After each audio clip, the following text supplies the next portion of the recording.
Vou pedir para que você abra a sua Bíblia agora no livro do Apocalipse, por favor. Glória a Jesus. Livro do Apocalipse.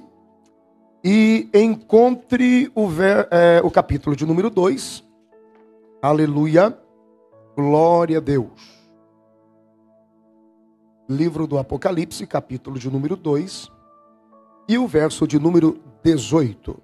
Nós vamos estudar hoje a quarta carta à igreja que foi escrita à igreja de Tiatira, ok? Nós estamos estudando o livro do Apocalipse, estamos no capítulo de número 2, ainda introduzindo todo o Apocalipse, é a primeira parte do Apocalipse que vai até o capítulo 4.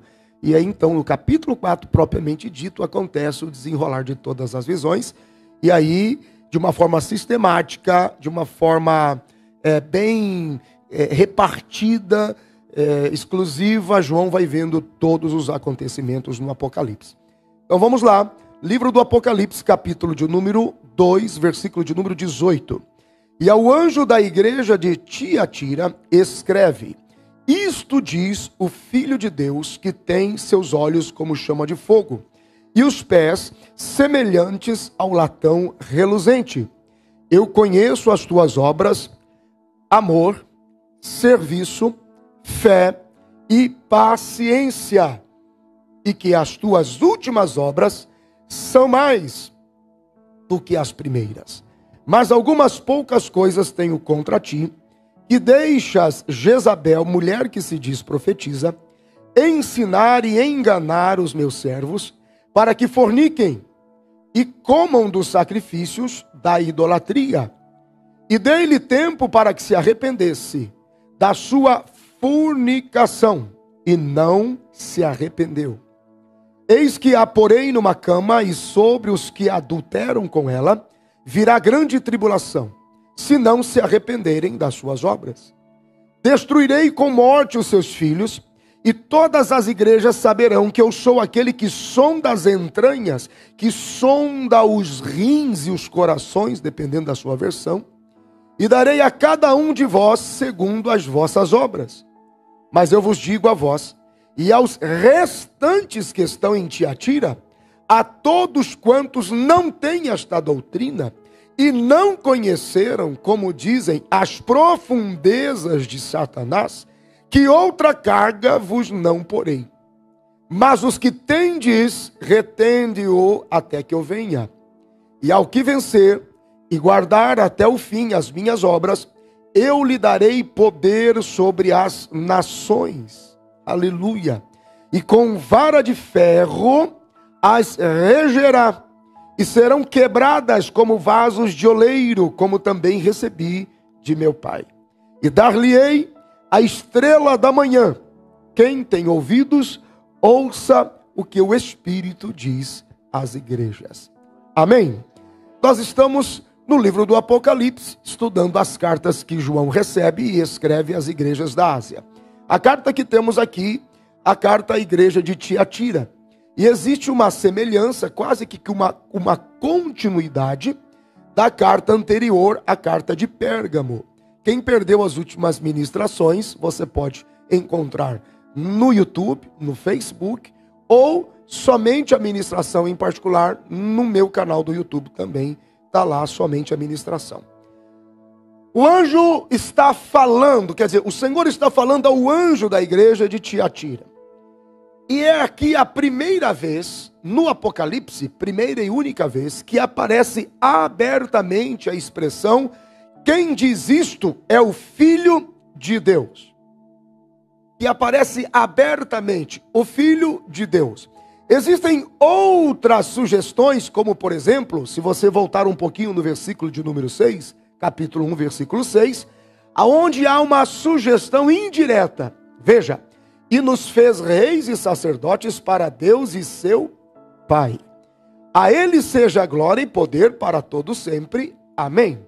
Mas aqui no versículo 18, é a primeira e única vez ao longo de todo o Apocalipse que a expressão ela é aberta. E então diz: isto diz o Filho de Deus, que tem os seus olhos como chama de fogo, que fala da profundidade, que fala do alcance, que fala da precisão, que fala da capacidade de dissecar, de desmembrar, de ver em que nada ficará oculto. A sua luz, a luz do fogo dos seus olhos, é uma luz que transcende, que ele vai se transpondo, vai traspassando os elementos. Então nada ficará oculto que ele não veja, que ele não saiba.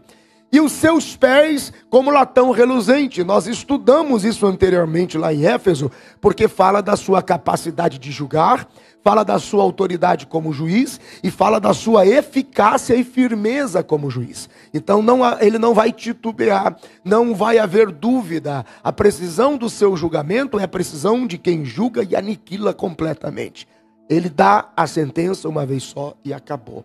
Então ele está dizendo: Tiatira, assim como eu falei a Pérgamo, assim como eu falei a Esmirna, assim como eu falei a Éfeso, eu continuo falando, mas eu quero te chamar a atenção: eu sou o Filho de Deus. Acredita-se que essa expressão aqui, eu sou o Filho de Deus, é porque estas cartas chegariam aos judeus cristãos e aos judeus não cristãos que tinham por hábito e resistência criticar a verdade de Jesus, Filho de Deus. Então fica aqui a identidade, o registro de quem diz: diga inclusive aos judeus cristãos, aos não cristãos e aqueles que ainda têm dúvidas sobre mim, que eu sou o mesmo Filho de Deus. Eu sou o que tem os olhos como chama de fogo e os meus pés como latão reluzente, porque a precisão do meu juízo, a eficácia e o poder de aniquilar. No versículo de número 19, semelhante a Éfeso, semelhante a Sardes, depois semelhante também a Filadélfia, semelhante a Laodiceia, veja que ele conhece o trabalho, ele conhece as obras, ele conhece o amor. A repreensão é diferente de Éfeso, quando ele diz assim: diferente de Éfeso, que esqueceu-se do primeiro amor, você o manteve, Tiatira. Então eu conheço o seu amor, eu conheço as suas obras, eu conheço o seu serviço, eu conheço a sua fé, eu conheço a sua paciência. E ele faz um destaque: e quanto mais o tempo passou, e ainda muito mais difícil foram os seus dias, muito mais você fez com que as obras, o amor, o serviço, a fé e a paciência fossem maiores a cada tempo. E as tuas últimas obras se multiplicaram muitas vezes. Foram maiores até do que as primeiras. Você levou a cabo, sim, aquilo que era me representar como igreja. Porém, no 19 por 20, a interrupção, ela é abrupta, ela é violenta. Tá, mas tenho algo contra ti, que deixastes, você permitiu, você concebeu, você consentiu que Jezabel, mulher que se dizia profetisa, tornasse a mestra ou a professora, a ensinadora por excelência, a discipuladora da coletividade, que liderasse a capacidade de saber do meu povo. Você permitiu que ela enganasse ensinando os meus servos, para que pecassem, fornicando, me traindo na aliança, comendo dos sacrifícios da idolatria. E ele continua lançando mão. Ele está dizendo o seguinte: diferente de Pérgamo, que sofreu a influência de Balaão, você permitiu, porque ele está remetendo à ideia de toda a performance de Jezabel lá no livro dos reis. Ele está dizendo, não só a influência de Balaão, como estrangeiro, vinha como onda e pairava como sombra, mas Jezabel se estabeleceu como princesa. Ela fez parte do ambiente real, ela conduziu o meu povo. Há quem diga e entenda que talvez os apóstolos da igreja e aqueles que se tornaram líderes e servos estavam aplicados num discipulado mais individual e não se deram conta que a mentoria de Jezabel prevalecia sobre a coletividade. E aquilo roubou das pessoas o entendimento ao culto, porque ela começou a trazer profanação, ela começou a trazer engano e ela começou a trazer a ideia ecumênica. O espírito de Jezabel quer nivelar, fazendo acreditar que Deus é Deus em qualquer manifestação cultica ou religiosa. Ele só vai mudar de luz. Pode ser uma vaca, pode ser um rato, pode ser uma pedra, pode ser uma madeira, pode ser uma fogueira, seja o que for, mas ele é Deus em qualquer lugar. O espírito de Jezabel traz esse entendimento que nivela Deus a qualquer outro tipo de culto, a qualquer outro tipo de Deus. E aí dá uma aceitação trazendo algo comum. E ele diz assim: vocês estão permitindo que ela insira na mente de vocês uma normalidade de adoração corrupta, que está transgredindo quem eu sou, que está me roubando a exclusividade da adoração. Veja que eles estão se prostrando a ritos e costumes daquilo que são sacrificados ao princípio da idolatria, porque tudo que se servia naquele tempo, ninguém comia fora e ninguém tinha acesso a nenhum tipo de alimento que não tivesse sido oferecido a ídolos primeiro. O Senhor está chamando a atenção porque fala da mistura, do engano e fala principalmente do engano ecumênico. No versículo de número 21, ele diz assim: porém, eu dei a eles tempo para que se arrependam da sua fornicação e não se arrependeram. Então veja que o processo do arrependimento não é algo forçado. Deus não lança ninguém ao arrependimento e também não lança o arrependimento sobre ninguém. Existe um caminho que se mostra através do conhecimento da verdade. O Espírito Santo convence, mas não leva ninguém ao arrependimento. A atitude do arrependimento somos nós que tomamos. Quando decidimos mudar a forma de pensar, agir e responder à maneira de ser em relação ao que éramos antes. E Deus, na sua infinita misericórdia, na sua complacência, no seu gesto de amor, Ele ainda assim dá um tempo, por o mais terrível, ainda que envolva descaso, fornicação, prostituição, engano, mentira, ecumenismo, desprezo a Ele. Eu lhes dei tempo para que se arrependessem da fornicação, mas simplesmente eles não se arrependeram. Quer dizer, eu não lancei sobre eles e também não os lancei sobre, mas eu dei a eles um tempo que eles mesmos pudessem refletir a respeito daquilo que eu sou, daquilo que eu me tornei para eles, mas eles não desejaram. Quando eu leio essa questão do tempo de Deus quanto ao processo do arrependimento, me vem à memória um outro texto, lá em Atos dos Apóstolos, capítulo de número 11. Vá lá atrás um pouquinho para você entender que Deus extraordinário é esse. Que Deus maravilhoso é esse. E eu quero que enquanto você ouve esta palavra, de repente você, à medida que nós falamos de arrependimento, voltar-se para Deus, reconciliação, abandonar a vida de pecado, voltar outra vez. Talvez você traga à sua memória uma pessoa querida da sua família, um filho, um irmão, um cunhado, um esposo, o pai, a mãe, alguém que está fora, ou um amigo que você gosta muito e diz: poxa, ele podia se converter, e você tem a impressão: meu Deus, será que tem tempo? Será que ainda há tempo? Há mais tempo do que nós podemos imaginar, porque Deus é um Deus que dá tempo para o arrependimento. Fica tranquilo, Deus vai te surpreender, porque aquilo que foi gerado em você não foi gerado para a morte, foi gerado para a vida, e no momento certo Deus vai trazer, e vai trazer ao altar. Você crê nisso? Diga glória a Deus. Aleluia, aleluia. A minha esposa, ela ministra uma palavra sobre Joquebede, que eu acho maravilhosa. Posso usar aqui, vida? Eu vou usar. É o seguinte, eu vou pegar um gancho nela aqui, que me trouxe agora.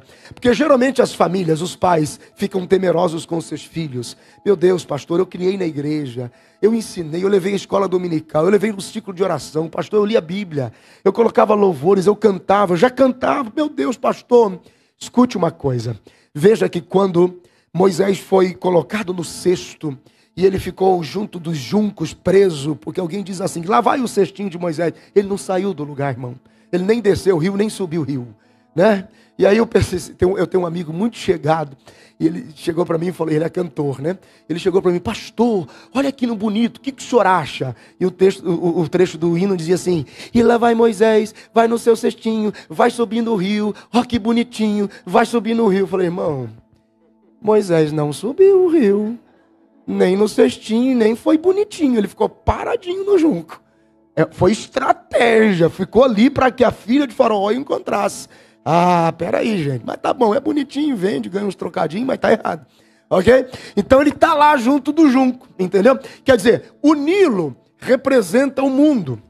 Então chega uma hora que o mundo vai exigir os nossos filhos, porque é assim a vida, para que cresçam e se desenvolvam e tenham as suas histórias e as suas experiências. Chega um momento que é inevitável. A faculdade, a universidade, o trabalho, a experiência que ele vai ter numa outra cidade, num outro país, em um outro lugar, em algum momento pode ser que o Nilo os absorva. Então você precisa ter a certeza de uma coisa, que quem construiu o junco foi você. E quem betumou por dentro e por fora foi você. E o leite que amamentou foi hebreu. O leite que ele leva é seu. Porque ainda que ele vá ser absorvido pelo Nilo, e ainda que ele vá parar na casa de Faraó, ele não vai se embriagar com o cálice de Faraó, e ele vai voltar para a terra da promessa, e vai ser libertador na sua casa. Quantos pode dizer amém? Diga graças a Deus por isso. Descanse o seu coração. Foi você que ensinou? Foi você quem orou? Foi você quem abraçou? Foi você quem chorou? Foi você quem mostrou na Bíblia? Você cantou com ele? Fica tranquilo, não irá se embriagar com a taça de Faraó por muito tempo. Voltará para a terra da promessa de Deus. Vamos lá em Atos dos Apóstolos, capítulo de número 11, porque o princípio da misericórdia de Deus, da paciência de Deus, do tempo de Deus, da paciência de Deus quanto ao arrependimento é fantástico. Vamos lá, olha só como Pedro aprende isso. Só um resumo rápido. Pedro estava sistemático em relação à igreja. Para Pedro a igreja só deveria e poderia acontecer em Jerusalém. Então ele fecha a igreja dentro de Jerusalém, dentro de uma redoma. E ele diz, daqui ninguém entra, daqui também ninguém sai. Então, para fazer parte desse ministério, tem que ter sido testemunho de Jesus entrar e sair no meio de nós, tem que ter visto Jesus morrer e ressuscitar, tem que vir do batismo de João, e ninguém que não se torne aqui, seja efetivamente judeu de Jerusalém, da redoma da minha religião e da minha denominação, ninguém mais entra aqui, e Deus não tem misericórdia para mais ninguém. Ok? Então vamos lá, olha a lição. E ouviram os apóstolos e os irmãos que estavam na Judeia, que também os gentios tinham recebido a palavra de Deus, porque aprove fazer de Paulo apóstolo para os gentios. E subindo Pedro a Jerusalém, disputavam com ele os que eram da circuncisão, dizendo, entraste em casa de homens incircuncisos e comeste com eles. Pedro está sendo pressionado. Mas Pedro começou a fazer-lhes uma exposição por ordem, dizendo, deixa eu contar para vocês o que aconteceu comigo. Lá vai o testemunho de Pedro. Estando eu orando na cidade de Jope, tive num arrebatamento de sentidos uma visão. Via um vaso como um grande lençol atado pelas 4 pontas, que descia do céu e vinha até junto de mim. E pondo nele os olhos, considerei e vi animais da terra, quadrúpedes e feras e répteis e aves do céu. E ouvi uma voz que me dizia, levanta-te, Pedro, mata e come. Mas eu disse, de maneira nenhuma, Senhor, pois nunca em minha boca entrou coisa alguma comum ou imunda. Mas a voz respondeu-me do céu a segunda vez, não chames tu comum ao que Deus purificou. E sucedeu isto por 3 vezes. E tudo tornou a recolher-se ao céu. E eis que na mesma hora pararam junto da casa em que eu estava 3 homens que me foram enviados de Cesareia. E disse-me o Espírito que fosse com eles, nada duvidando. E também estes 6 irmãos foram comigo e entramos em casa daquele homem. E contou-nos como vira em pé um anjo em sua casa. Ele dissera, envia homens a Jope e manda chamar a Simão, que tem por sobrenome Pedro, o qual lhe dirá palavras com que te salves, tu e toda a tua casa. E quando comecei a falar, caiu sobre eles o Espírito Santo. Eles não tinham ideia do que se tratava, como também sobre nós lá no princípio. E lembrei-me do dito do Senhor que disse: João certamente batizou com água, mas vós sereis batizados com o Espírito Santo. Portanto, se Deus lhes deu o mesmo dom que a nós, veja que a insistência da distinção, quando havemos crido no Senhor Jesus Cristo, quem era então eu para que pudesse resistir a Deus? E ouvindo estas coisas, apaziguaram-se e glorificaram a Deus, dizendo: na verdade, até aos gentios deu Deus o arrependimento para a vida. Bendito seja o nome do Senhor. Quantos podem glorificar a Jesus? Aleluia! Deus é um Deus que dá tempo para o arrependimento. Então eu quero que você descanse o seu coração. Deus está dando tempo para o arrependimento. Voltamos a Apocalipse, no capítulo de número 2 e no versículo de número 21. E dei-lhe tempo para que se arrependesse da sua fornicação.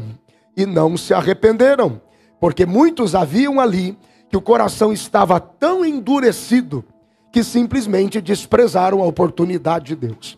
Então vem a forma, olha só, eis, se você quiser observar, só essa palavra eis, que porém numa cama, e sobre os que adulteram com ela, virá grande tribulação, se não se arrependerem das suas obras.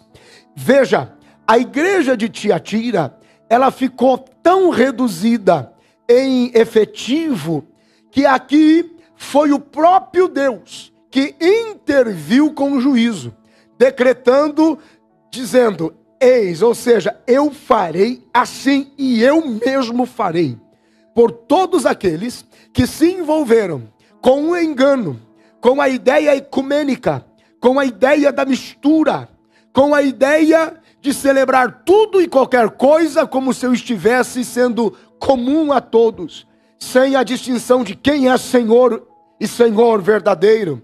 Então ele chama a atenção e ele diz assim: eu vou colocar numa cama. E o texto original aqui, a raiz do grego, chama a atenção dizendo: eu o colocarei em convalescência e em estado terminal. Quer dizer, eu permitirei que a sua dor e a sua vergonha ainda perdure como testemunha do vaso de desonra que se tornou.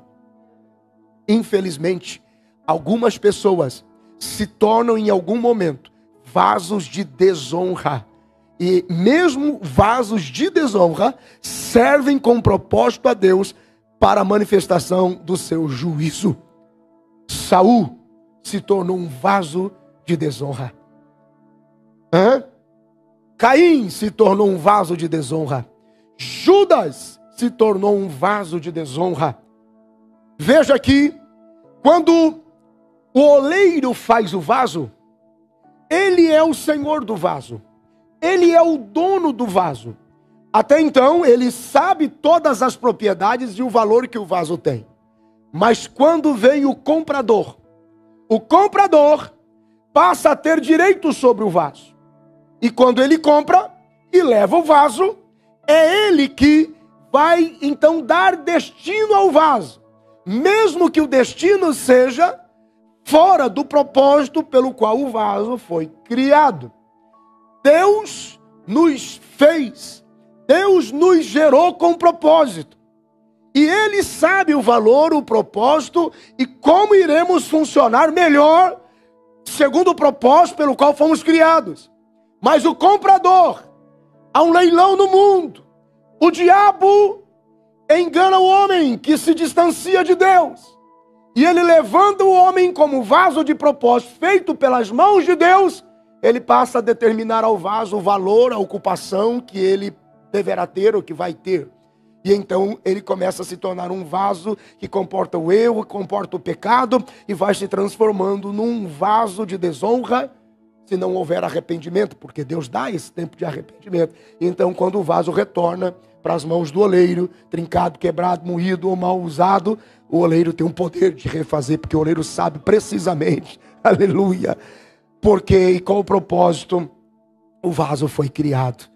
E a Bíblia está dizendo que então haverá uma ação de justiça dele. Vou colocar numa cama em estado de convalescência, em estado terminal, para que haja testemunho, para que fique conhecido que assim sofreram aqueles que não se arrependeram das suas obras. Versículo 23, a herança e a memória fica comprometida. Destruirei com morte seus filhos. E todas as igrejas saberão que eu sou aquele que sonda rins, entranhas e coração. Ele é o eu sou da profundidade, o eu sou do segredo mais secreto de todos nós. Eu sou aquele que conhece e sonda. E darei a cada um de vós segundo as vossas obras. É impossível fugir desse processo de julgamento. E ele está dizendo, eu sei, destruirei seus filhos e mostrarei a capacidade que eu tenho de saber o segredo mais profundo, mais secreto, mais bem guardado que se possa ter. Versículo 24, e aqui vem algo bem interessante. Mas eu vos digo a vós, e aos restantes que estão em Tiatira. E aqui está legal. Porque ele está dizendo assim, ó. Eu digo a vocês que toleraram Jezabel, que existe alguns poucos, mas existe, que não toleraram Jezabel. Que não seguiram seu caminho. Que não se submeteram ao seu culto. Que não se envolveram com o seu ecumenismo, nem com o seu engano.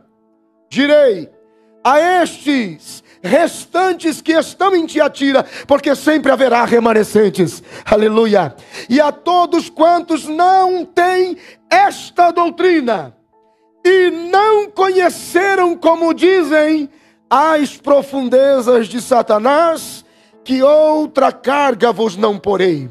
Olha isso aqui, gente, isso aqui é interessante, é por isso que a Bíblia é tão atual. Quando nós começamos a estudar aqui o Apocalipse, e não sei se vocês se lembram que eu disse que quando Jesus fala com João, ele diz assim, escreve. João está vendo em 3 tempos. Ele está vendo o Apocalipse no passado, no presente e no futuro. Então quando ele diz escreve, na mente natural do João gera uma ligeira confusão. Mas eu vou escrever para quem já foi, vou escrever para quem ainda vai ser, ou vou escrever para quem é. E aí Deus se apresenta com, eu sou o que sou. Então Deus é o que é, o que era e o que há de vir. Então Deus sempre será presente em qualquer tempo, em qualquer geração. Então a mensagem é atual. Deus está dizendo, escreve, e escreve como se você estivesse dizendo, é agora, é para esse tempo. Então é para esse tempo. E a Bíblia está dizendo o seguinte, e não conheceram, como dizem, as profundezas de Satanás. Olha que engodo e olha que engano. Sabe o que se pregava naquele tempo? Uma ironia e um desprezo àqueles que defendiam única e exclusivamente a graça por Jesus e Deus como Deus único e verdadeiro. E na mente de muitos crentes, muitos filhos de crentes, a Bíblia não é por acaso, gente. A Bíblia é mais atual do que o jornal que vai sair amanhã. Ela se atualiza porque o Espírito da vida habita através das letras aqui. É o Espírito que está por trás das letras. Tem muita gente na igreja e é uma conversa comum entre muitos filhos de crente.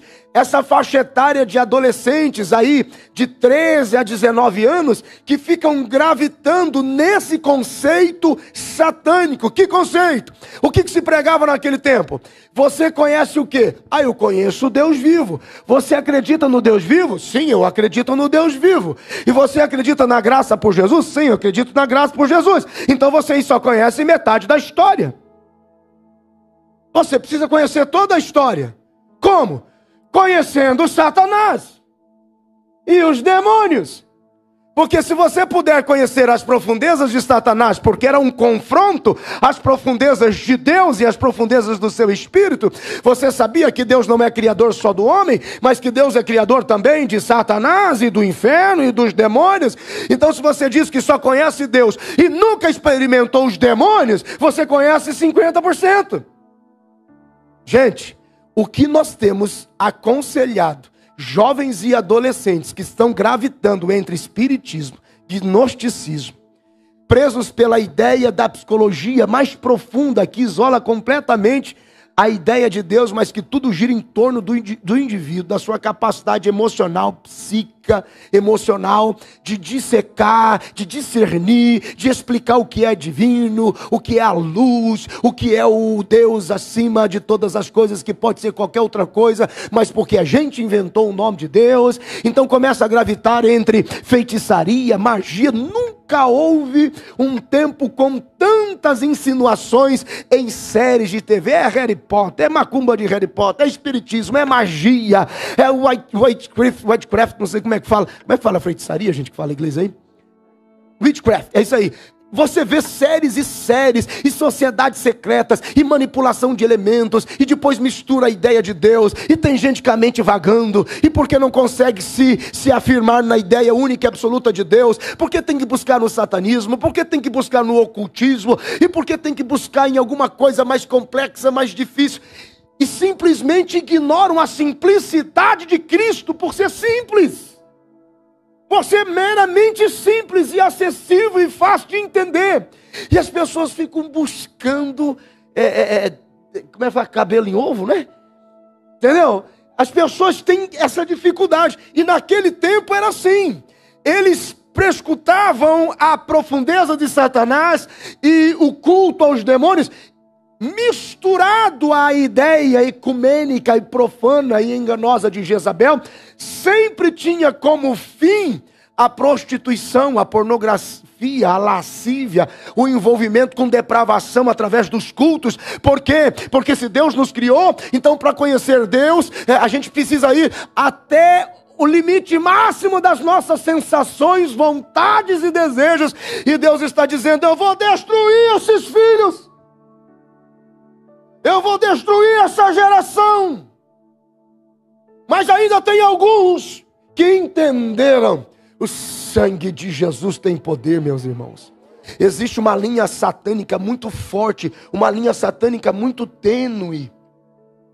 Os satanistas, quando pregam, eles dizem que os cristãos não sabem de toda a verdade, que o ponto de vista que prevalece é o ponto de vista de Deus, porque o diabo não teve direito de defesa. Olha o engodo onde vai. E muita gente, inclusive frequentando a igreja. Porque se a Bíblia está aqui dizendo que há muitos que toleram, é porque existe um tempo, ou haverá tempo, ou o tempo é em que se tolera, em que se aceita. E os satanistas pregam dizendo assim: quem foi o primeiro assassino da Bíblia?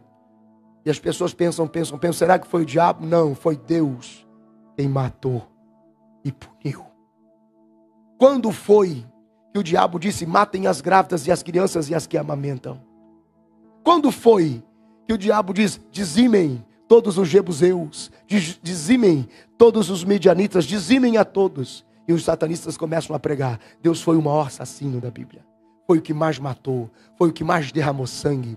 Os satanistas pregam dizendo que Lúcifer foi o libertador do homem. Tem crente que acredita nisso.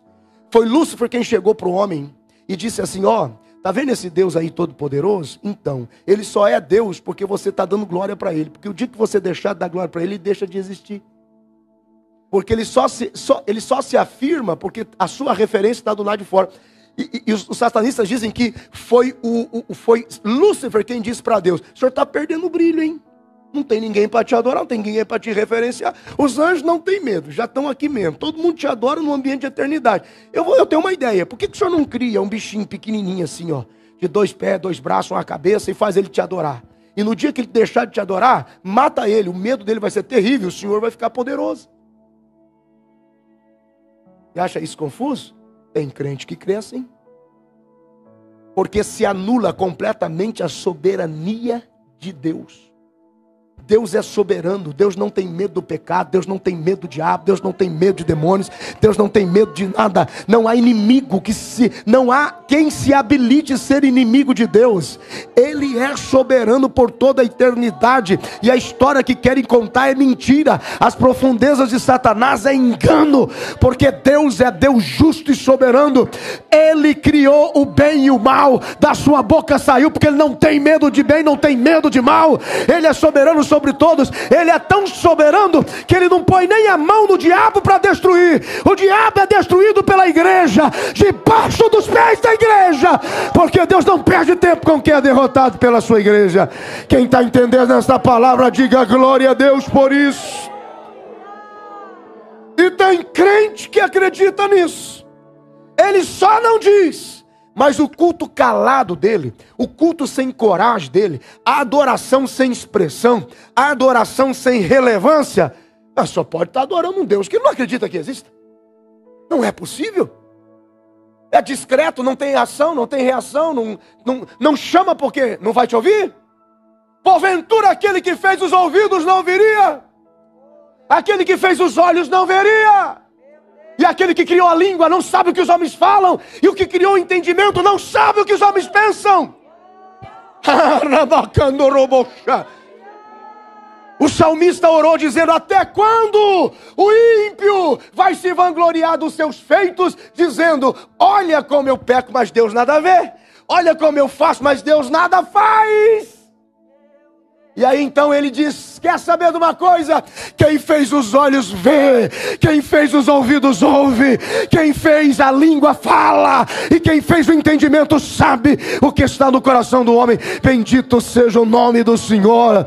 Se o que você ouve esta noite não te preocupa, glorifique a Deus o mais alto que você puder, porque Ele vive e é Deus e Senhor da igreja.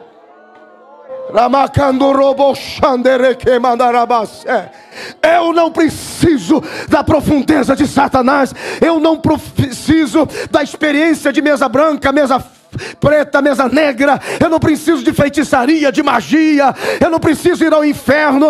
Eu respeito os que tiveram experiência de ir ao inferno para acreditar que o inferno existe. Basta, o meu Deus existe, e a Ele seja a glória para todos sempre. Quantos podem aplaudir a Jesus?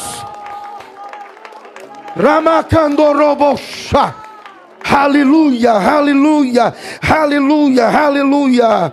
Deus seja louvado para todos sempre, de eternidade a eternidade. Tu és Deus.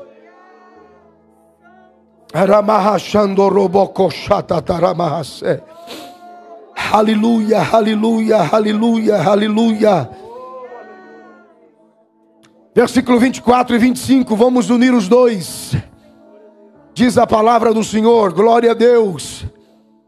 Mas eu vos digo a vós, aleluia, e aos restantes que estão em Tiatira, a todos quantos não têm esta doutrina e não conheceram, como dizem, as profundezas de Satanás, porque esta era a imagem que se vendia. Não conheceram as profundezas de Satanás junto do ensino de Jezabel.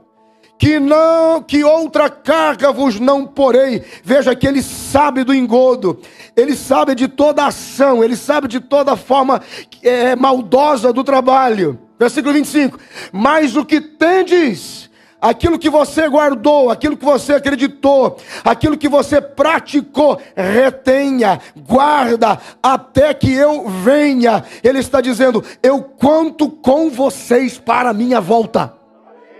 Eu conto com vocês para deixar claro a todas as profundezas de Satanás que nós não falhamos, que nós não erramos, que prevaleceu a palavra daquele que é único e verdadeiro.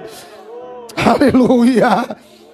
Versículo 26: e ao que vencer e guardar até o fim as minhas obras, eu lhe darei poder sobre as nações, comungará, desfrutará da autoridade dele como filho, e com vara de ferro as regerá. Há uma outra versão bem antiga que diz: será o líder ou aquele que os pastoreará em verdade a igreja dos vencedores, com vara de ferro os regerá, e serão quebrados como vasos de oleiro, como também recebi do meu Pai a capacidade e autoridade de conduzir com conserto, com reparo, trazendo-os ao entendimento e arrependimento ainda último, porque a misericórdia do Senhor, meu Deus, é a única coisa que não passa, porque até sobre o juízo a misericórdia triunfará. Isso é um mistério. Bendito seja o nome do Senhor. E então, comungando da minha autoridade, guardando as minhas obras, regendo com vara de ferro, liderando as nações, aleluia, dar-lhe-ei a glória, o brilho, o reconhecimento da estrela da manhã.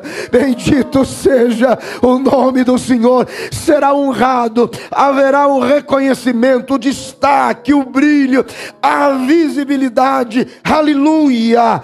Quem tem ouvidos, ouça o que o Espírito diz às igrejas. Mais uma vez, a força do texto, a força da expressão é universal. Está falando a Tiatira, mas está falando a toda a igreja universalmente. Significa que em todo tempo isto é atual, e é atual para este tempo. Queridos, nós estamos crendo de todo o nosso coração, nós estamos crendo de toda a nossa alma, que nós viveremos um tempo de visitação sobrenatural de Deus. Há um número grande de testemunhas que já não acredita mais, que os milagres não acontecem mais, a não ser que sejam manipulados, a não ser que sejam na base do engano, a não ser que sejam na base da magia. Não, viveremos um tempo, e eu estou orando, a igreja está orando, estamos jejuando, estamos crendo que o milagre de Deus encherá esta casa, que as maravilhas de Deus encherá esta casa, que os sinais de Deus visitarão esta casa, visitarão esta região, como sempre o Senhor desejou fazê-lo, porque profundezas do inferno não prevalecerão entre nós. Quantos podem aplaudir a Jesus com alegria? Fica de pé comigo. Oh, bendito seja o nome do Senhor. Aleluia. Quando você estiver orando, expulse o espírito de Jezabel, expulse a influência do governo ecumênico de engano de Jezabel, expulse as profundezas de Satanás. Sonde, peça ao Espírito Santo que sonde a sua mente, peça ao Espírito Santo que sonde o seu coração. Feche os teus olhos agora por alguns instantes, peça ao Espírito Santo que visite a sua mente, e que toda dúvida saia, que toda incerteza saia, que tudo aquilo que tentou fazer com que você duvidasse de Deus, caia por terra agora, no nome de Jesus, no nome de Jesus. Eu libero uma palavra sobre a sua casa, eu libero uma palavra sobre os seus filhos, que estão tão longe de Deus, a mente está tão longe de Deus, o coração está tão duro, que chegam a zombar de Deus. Em nome de Jesus, se a palavra que eu prego esta noite, se o Deus que eu ministro esta noite é vivo, e ainda faz milagres até o final de 2020, haverá um sinal na tua casa de reconciliação na sua família. Aleluia. Haverá um sinal de reconciliação, haverá um sinal de misericórdia na sua casa. Quem crê nesta palavra recebe agora, no nome de Jesus. Quem crê nesta palavra, abraça ela agora, no nome de Jesus. Fecha os teus olhos. Pai, eu quero um sinal agora, enquanto nós estamos orando aqui.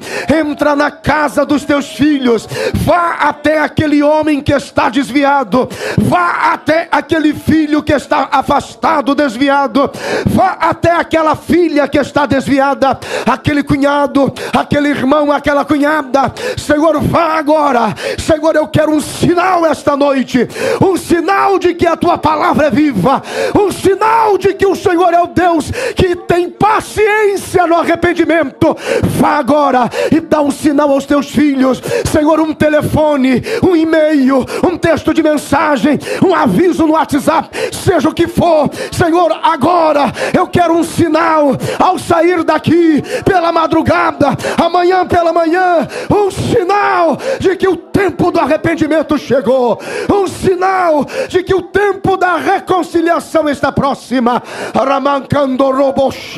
Em nome de Jesus, nós ordenamos que toda influência de Jezabel saia do meio da tua igreja, Senhor. Toda ideia ecumênica, toda ideia de engano, toda ideia promíscua, saia agora. Toda a profundeza de Satanás, saia da mente dos jovens, saia da mente dos adolescentes, saia da mente daqueles que estão mais fracos. Tu és o único e soberano Deus para todos sempre. Amém.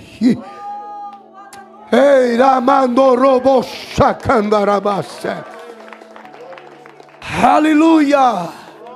Aleluia, aleluia, aleluia, aleluia e aleluia. Diga glória a Deus. Meu Deus, glorificado seja o nome de Jesus.